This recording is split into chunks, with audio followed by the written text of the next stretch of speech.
everything's hyper local when it comes to commercial real estate. So you can read those headlines and think, man, commercial real estate's cratering. It is in some markets, San Francisco being the prime example of that. But man, I'm not losing sleep in Owensboro. Yeah. And if I were in Nashville, I'd be feeling just fine.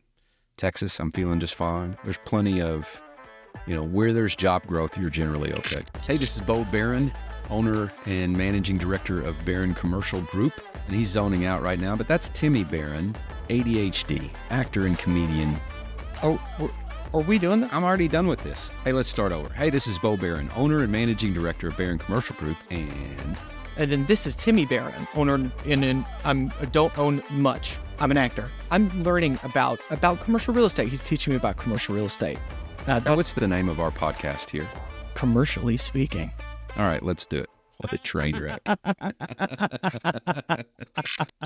Bo, what are we doing today? This is the first, hopefully, of a series of episodes that we'll do periodically where we take listener questions and address them. And we're paying attention. Yes, we are. That's so true. All right. Well, let's jump into it. First question comes from YouTube. There are known knowns and there are known unknowns, but there are also... Wait, why did I screenshot this one? I don't know, but say the rest of it. Okay. This is just a treat for you all, listener. There are known knowns and there are known unknowns, but there are also unknown unknowns, things that we don't know that we don't know. I'll go ahead and answer this, Bo. I know you know, but really, who knows, Well put. Yeah, thank you. That comment reminds me of a concept in one of my favorite books, which is called Never Split the Difference by Chris Voss. We've probably mentioned that before. Really cool book. A former FBI negotiator writes a book on negotiation, and it's fantastic. But he talks about black swans, and the black swan is the idea of the unknown unknowns. If you can be on the look for the unknown unknowns, it's often the thing that'll break the negotiation. Would it be something you're looking for that the other person cares about or actually wants or are emotionally attached to that you can use? You're negotiating with the other side, okay? The other side has underlying things going on that you're completely aware of. And so there are things that you know, and there are things you know about the other side that you know that you don't know. Yeah. Right? And so maybe it's just, where they grew up. That informs the way they look at the world. And it helps you see things from their vantage point. Maybe that's a terrible example. I don't know. But yeah, I saw a YouTube video not too long ago that kind of dove into really good negotiating using some characters. They used characters from Game of Thrones and why they are so good at getting what they want through negotiation. And one of those things was understanding, and this is the biggest thing with negotiating anyway, is having actual empathy and putting yourself in the other person's shoes. But if you're able to do that and then know what they really care about, what they really want, you can get creative with your negotiation and use that. It made me think of that because it sounds like that falls in the same cup. Yep. Okay. This is from the episode where you're pitching me, I think. This comes from Schlumpty12 on YouTube. Do this shit if you want to be a leech. Landlords don't contribute value. They are a tumor, growing without providing. Here's the clip. You take the NOI, you divide it by the cap rate, and it gives you the value. Yeah. Right. And a way to raise the net operating income is to raise the revenue of the center by raising the rents. Right. Okay. Help us with this, Bo. What is he talking about? Or they? Now, what I'm guessing, whoever, what was his name? Humpty or Schlumpty? Schlumpty. Interesting. Yep. So whoever this guy is, my guess is he's thinking of maybe the apartment slumlords. On the commercial side, if I were to take the building on the other side of the parking lot that we own, that strip center there, and if I were just to raise rents without providing any more value, my tenants are going to leave me, and I'm going to lose money. The other thing is, most of the time, if I buy a building, I have to honor the leases that are in place. I can't unilaterally just go in and raise the rents. All right. The only way I can do that is if the lease expires and we renegotiate the renewal, or a tenant leaves and I'm able to put a new tenant in there. And the only way I can attract tenants is to provide a great product in a good location where somebody thinks their business is going to thrive. That's it. Right. If they don't think that, then they're not coming to my center. However, if you go to some of these places, and I bet there's some in Chicago, they're just slums, right? And the landlord doesn't fix anything and periodically just continues to raise the rents, then I would tend to agree with the fellow's comment. Schlumpty. Yeah, schlumpty. That's probably what Schlumpty was thinking about. When we take a look at a property and we're trying to maximize the value of the property, the only way we can really do that is to provide a great environment for our tenants so that they can thrive there and it's worth it to them to pay more rent. Otherwise, it doesn't make sense. So it has to work for everybody. So I would caution Schlumpty when he thinks about landlords. They're not all bad. And most of them are providing great space, at least on the commercial side, so that their tenants can thrive in that space. Right. Yeah, I know there's, being in the community I am, very, very liberal, very left, too much in my opinion. Like there are some people out there that literally think if somebody owns a house that's not being used, someone who is homeless has the right to walk in there and live in it, right? Which I think it's just ridiculous. My question here to you, Bo, is have you seen that? Are you privy to that kind of talk that's happening? And number two, what would be a solution in your head? Well, the solution part is harder, but let's just talk about the problem. The United States as a whole, so take a look at the big picture macro-wise, the United States needs 4 million more housing units, okay? So there's much more demand than there is supply. When that happens, what happens to rents? They go up. Rents are pushed up. There's that issue. Go to the big primary markets, San Francisco, New York City, Chicago. That is exacerbated even more because the cost of living is so much higher. Just about every market, big, small, or in between, there is a need for good, affordable housing. There's a need for it. There's demand for it. So if I were to develop apartments, even in Owensboro, Kentucky, right now, for a developer to create something new, to add supply that's greatly needed to the market, it doesn't make financial sense unless they create a space and get the top rents, which doesn't help the person in the middle. This won't pass, according to my friends in California, but there's a prop something there that says every night at a certain hour, all hotel rooms that aren't booked are to be made available to the homeless. Wow. All right, that won't pass, okay? Yeah. But somebody is taking the power of the legislature, or trying to take from private property owners and make it available to people who need space. To your point, there is that kind of thinking. Now, go think about New York City. They have all this office space that's not that's vacant now. And the idea is to convert office and make it some type of affordable housing. If you think about a high-rise office building, you generally have 2 restrooms on the entire floor. Right. Well, now you want to turn that into 12, 14, 16 apartment units that each need to have their own restroom. Just think about the cost of doing all that. It's very, very expensive.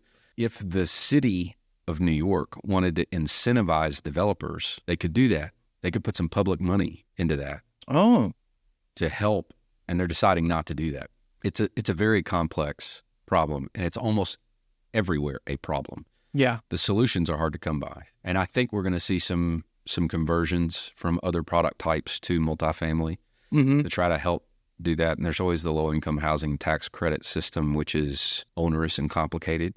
But there's tax credit programs from the federal government to incentivize developers to build multifamily apartments or to convert other uses to multifamily. They get tax credits to do that, and then they agree for a period of like 15 years to keep the rents at a HUD published level. And in return, they get tax credits to do that. Yeah, which are very valuable. And so that's the type of incentive that would help a developer create good product, good apartments, and then keep the rents lower than they could otherwise get. But a lot of it has to do with these cities and their city governments putting policy out that they think is going to help the problem, but actually hurts it in a lot of ways. Right. Because they start from a place that developers and people trying to make a profit are evil. Right. Some are, okay? Some are money grubbing. They don't care what they do to the people who are their tenants or whatever. That's a minority of the developers out there. You know, Hollywood paints every business as being evil. Mm-hmm. Anybody trying to make a profit is evil. A lot of these liberal cities, in my opinion, start from a place where the real estate guy trying to make a profit is evil. Right. And it's just not the case. It's not. No. I hate broad strokes like that. Mm-hmm. I feel like I'm just in between it from where I come from, my family, and the community I'm in now. It just seems that there's such a misunderstanding and a communication gap. I think we talked about that even a little bit in the first or second episode. Yeah, I feel like we did. Man, from that episode to this episode, as far as like where I lean politically, I am way more towards the middle than I started. I look at that first episode and I think you're supposed to be embarrassed of where you start. And I am. I look at that first video, the video quality, the lighting, the audio, like all of that stuff in that first episode. Even from the first episode to the second episode, we made a huge jump. And yeah. That's good. Yep. Okay, cool. Next question. Let's do it. All right, let's do it. This one comes from Bailey Bird, GNO on YouTube. Hey, I'd love to hear y'all's thoughts on cold outreach, emails, and calls to bigger ticket investors / owners. What has worked for you in the past? I love this question. I think we covered it at some point, but a little bit, like at a high level, which I just found out what high level meant. Let's detour for a second. When you say high level, I thought high level meant like a high level of knowledge. We're going to get into the nitty gritty, but it means the opposite. It means we're going to look at it from a bird's eye view and not get deep into the details. That's exactly right. Yeah. Yeah. So that was just for anybody else that's like me. When Bo says at a high level, we're just hitting we're just taking an overview look to understand the concepts at a high level. What episode was this question? Do we know that? Oh yeah, this was from Master Multifamily Properties. So this one is from with Eric Christopher. With Eric Christopher. Mm-hmm. All right. So I'm thinking, how do you go find new business? To me, it doesn't matter if it's small ticket, big ticket. What you want to do is systematize your prospecting efforts. And so I'll give you an example of what we did when we started prospecting for dollar stores.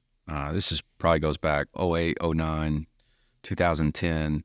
Nothing was selling in Kentucky except for dollar stores.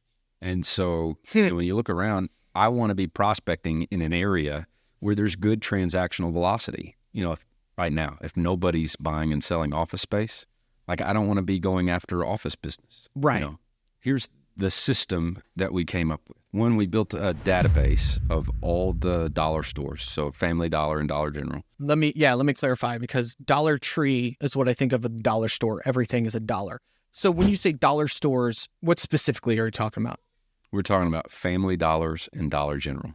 Okay. So we built a database of all the properties in Kentucky, who own them, their contact information, outsourced that, found somebody who could go get all that information for me, paid them, a few $100s, and ended up with the list.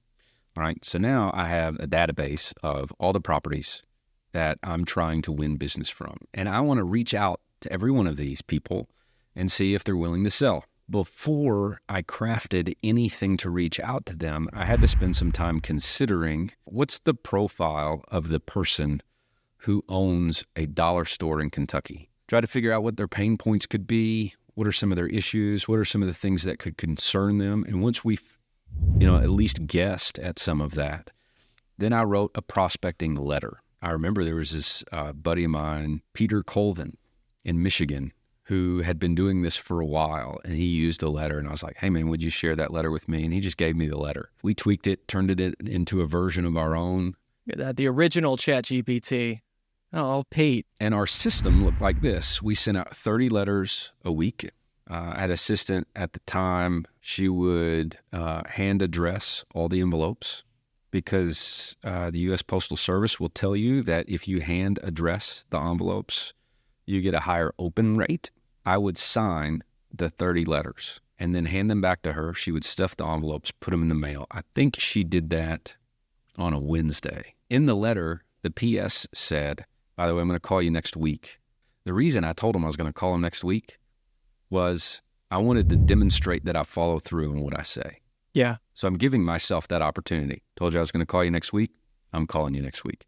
Mm-hmm. And so after Teresa would send the letters, she would go into my CRM system, because this whole database list of dollar store owners was in Client Look. She would record that these next 30 were sent the letter, and then she would schedule for me, starting on the following Monday, to call those 30 people.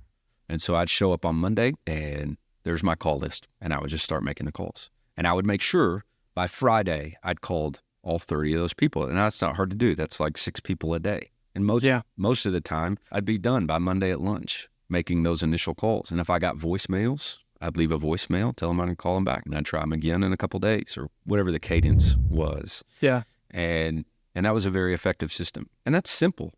Now what I would do is a version of that, but then I'd go find them on LinkedIn, send them a friend request. Hey, I just sent you a letter about this property. I'm going to be calling you next week. I would try other touch points with social media just to add to, all right, they're going to get a letter from me. They're going to get a call from me. They're going to see me online. If they see me online, maybe they'll see that I do a podcast. Maybe they'll listen to that podcast.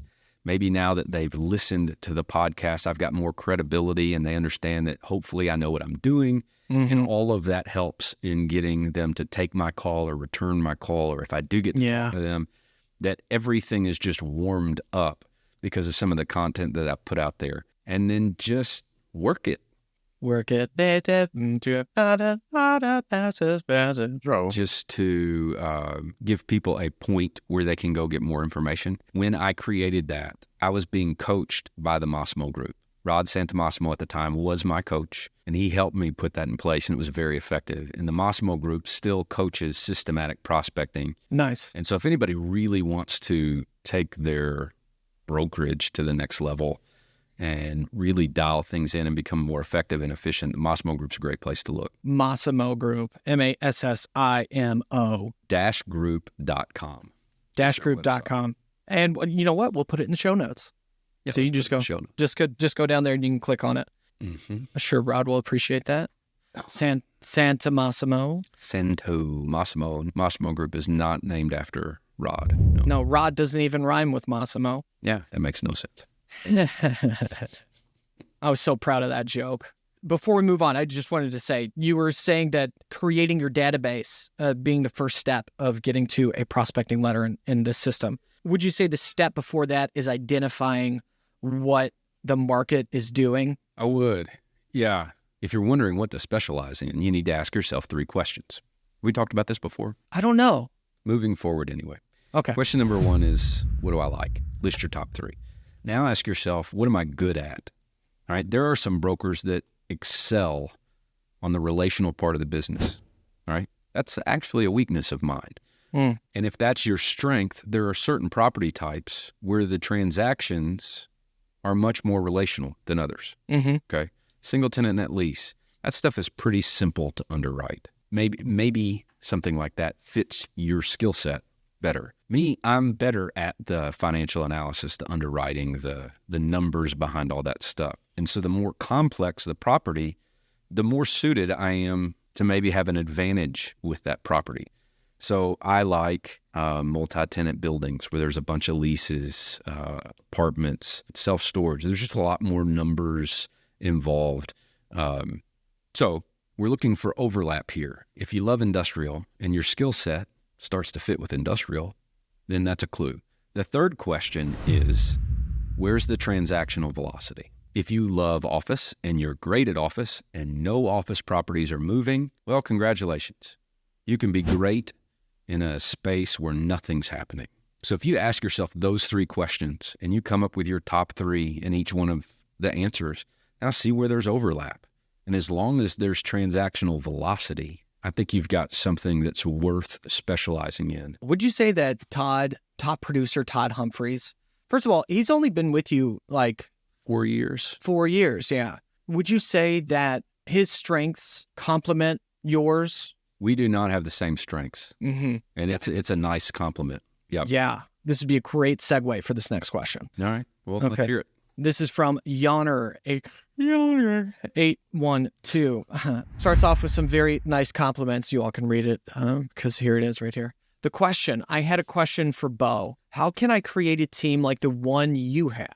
Referring to the video where you presented an investment opportunity to Timmy. You can watch that there. It's a good one, y'all. Is a team like that necessary for someone looking to do their first deal? Great question. If you don't have a CPA, go get one. You don't want to do that one on your own. And let's be real clear. The second you can delegate or bring on a team member and start delegating a lot of these tasks so that you're freed up to do the things that only you can do, then you start all of a sudden providing much, much more value. And I can tell you from everybody I know that's hired an executive assistant, including me, I wish I would have done it before. They give you time back so that you can do the things that only you can do. And if you're real clear on what those things are that bring the most value, that next team member being an executive assistant is huge. And I've got one. She's in the Philippines, and she's fantastic. She's right here with us. You all can't see her here right now, but she's right here with producer Alice. Yeah, we've got top producer Tom Humphreys, but we've got like producer Alice. That's right. Yeah. And so not only is she my executive assistant, but she's our producer here on the podcast. Woo, shout out to Alice. Yeah, we love you, Alice. If you are doing your first deal, you don't have a team put together at all. What I'm hearing you say is definitely get a CPA and an attorney. Yeah, and if it's a deal of any size, and you don't have a property management function in your business, find you a good third-party property management company that can take that off your plate and handle the tenants well and really serve them and would be good. Yeah, because we're assuming here that, you're not just doing your first deal and that's it. Oh, good, my goals are hit. Right. It'd be the first of many. Yep. Mm-hmm. Next question. All right. Yeah, let's see it. This is from Proactive SF, San Francisco, maybe? Commented, I agree. I'm flummoxed by that concept. Please explain. I have to get my bets in. So this is in reference to this clip here. Bet on horse races that have already happened, which I don't understand the appeal of that, but evidently it's a thing. You can't just throw that out and be like, I don't know exactly how that works without me. My brain was broken because Bo explained to me just at a very, very high level, this betting system. I ended up looking it up. Historical off-track betting. What is it, Timmy? My understanding was, or in the way you explained it, or maybe this was your understanding of it too, was you sit there and you're just straight up watching the race from the past and you're betting on it like it was happening then, and there's no way to know before. But that is not what it is. It's essentially like a slot machine, but it uses historical racetrack betting in its system, and it's incognito or whatever. But it's essentially, and I might still be wrong here, but my understanding now is it's essentially a loophole to allow gambling and slot machines where you couldn't necessarily do that before. I think that's correct. That is a loophole. I think the biggest thing for me was it's not linear like I was thinking initially. You see the beginning of the race to the end of the race, and then you've got the winner. It's not that linear. No, okay. Yeah, it takes several from. Anyway, next question comes from Kelly Burke. Kelly Burke asks, thank you. How do I find those classes? You know what she's referring to? Yeah, she was asking about how does a residential agent transition to the commercial side? And we answered that question on a previous episode. Essentially, connect with a team who's doing commercial deals and get experience on as many transactions as possible, as quickly as possible. And the other thing was to educate yourself. And I would recommend the CCIM education. That's what I did. It was huge for me. My confidence level, fantastic, best in the industry education. And to find out about those classes, you simply go to CCIM.com and click on the education tab. And you can search, it'll take you through, if you want to earn the designation, you take these classes. But more than that, they also have Word Center courses, which are online bite-sized courses. So they might be 4 hours long. And you take them over the course of 2 days, 2 hours each kind of class. And it might be on a very specific topic that you're interested in. There's dozens and dozens of courses like that you can take, a couple $100 each, do it online. It's a great resource for the industry, especially people from the residential side that are interested in learning more about how to do commercial deals and maybe transition over to commercial. That's what I would recommend. Yeah. You can go all out and get the designation. I teach one of those courses. I love it. I recommend it to anybody. But if you just want some bite-sized stuff, that's available there as well. And you can do all that online. Yeah. And another thing that you mentioned before when we answered her initial question was that you have seen a huge growth in the number of residential agents that are taking these classes. Is that right? Yep. I would agree with. Yep. I would agree with what I said before. Yes. We're seeing a lot more residential agents take those courses. That CCIM education link is in the description as well. Here's another one. This is from TikTok, I believe. Layback Air commented, commercial real estate is cratering. And, if you've been reading the headlines about commercial real estate in the past several months, or even at the beginning of the year, that is what it looks like per the headlines. That's what you hear on the news. And that's what's happening to a degree. All those headlines are in some ways true. We have had bank failures. We have had the steepest interest rate increase in the history of our country over the last year. All these macroeconomic pressures that are negative, San Francisco specifically, all those big tech companies, Facebook, all those other ones, they've laid off a tremendous amount of people. Thousands and thousands and thousands and thousands of people have lost their jobs. Yeah. Right? Those are basic jobs. So not only are you losing those basic jobs, but you're losing those non-basic jobs. And it has a tremendous negative impact on your local economy. So San Francisco is getting crushed. It is.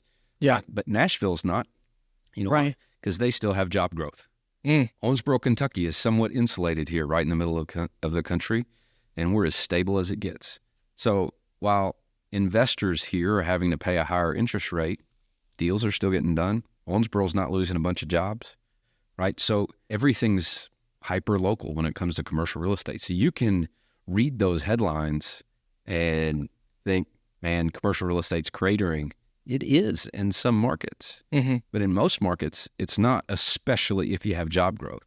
So Elizabethtown, Kentucky, they're still getting those 5,000 Ford jobs, or not specifically Ford. It's the Blue Oval plant where they're going to be building those batteries, those batteries for electronic vehicles. They're still going to have tremendous economic growth there because of those jobs, and that's going to translate to a ton of demand for more commercial real estate. So you really got to look at the market you're talking about. Dallas, they're doing just fine. It really just depends on what you're talking about. And the negative stuff is what leads in the news. So there are markets that are really, really struggling. Yeah. San Francisco being the prime example of that. But man, I'm not losing sleep in Owensboro. Yeah. And if I were in Nashville, I'd be feeling just fine. Texas, I'm feeling just fine. There's plenty of, where there's job growth, you're generally okay. This information really sunk in for me is when we were talking to Lonnie Hendry of Trepwire, TREPP. It gives you up-to-date information of what's happening in the commercial real estate from 3 different angles, I believe is correct, from 3 different hosts who specialize in certain things. And we had Lonnie on, and his specialty is CMBS loans. So these are the loans that when you want to get a loan for a big amount of money for a big deal, you're for the most part getting a CMBS loan. Is that correct? Close enough. Okay. Bo listens to Trepwire nearly every week. We're both a huge fan of Lonnie, not just because he offered me a job. But yeah, what was my point? Oh yeah, what sunk in with me was how local commercial real estate is. Commercial real estate, you really have to look locally.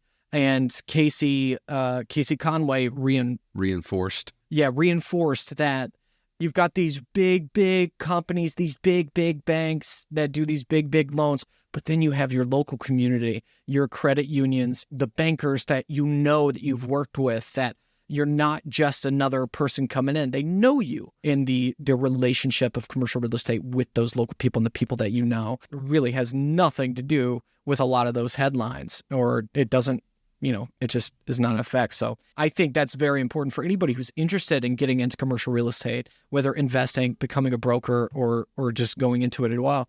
It'd be really easy to see those headlines and be like, I'm going to choose something else. I've heard my buddy Mark Seipert, who's a 102 instructor as well out of Dallas, I've heard him say this, and I completely agree. And he says there's opportunities in any market during any market cycle. And what's happening right now is, even in the places that aren't just getting cratered like San Francisco, to use the guy who asked the question, to use his word, cratering, there's plenty of places that are getting reset. Properties are being repositioned. There's a price correction. We've had like 12 years of a just unbelievable market where rents were increasing, values were increasing all over the place. And it's time to correct that. Make things more affordable. Right. And that's not a bad thing. It's going to be a bad thing for some people, for some markets, but overall, and there's real opportunities there. Okay, cool. Yeah. Right. Love you, bro. Love you, brother. Love you. Love you so much, brother. Jinx, you owe me ice cream. Okay. Bye, Alice. See ya. Bye. Bye.